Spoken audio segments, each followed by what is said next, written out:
Tired of watching your hard-earned money disappear in bank fees? You're not alone. We've all been there, staring at a statement and wondering why a simple transaction cost us. It's frustrating, but with the right information, it's also avoidable. So, if you're a Poppy Bank customer or thinking of becoming one, stick around.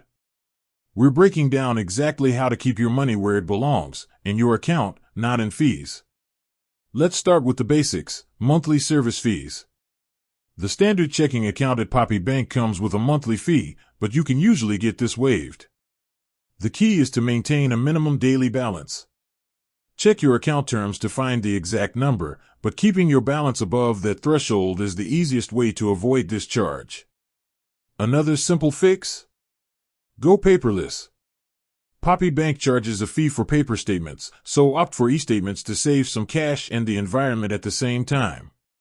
Next up, transaction fees. This is where it gets a little more specific. If you have a Poppy Bank savings or money market account, pay attention.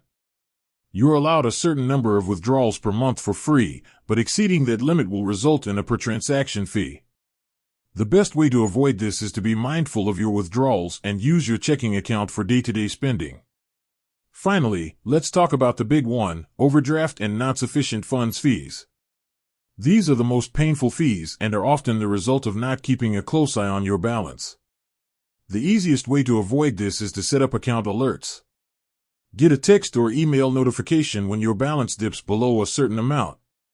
This will give you a heads up before you accidentally overdraw your account. It's a simple preventative measure that can save you a lot of money and stress. By understanding the different types of fees and taking these simple steps, you can save a significant amount of money over time. It's all about being proactive and knowing the rules of your account. With that said, thanks for watching, and until next time.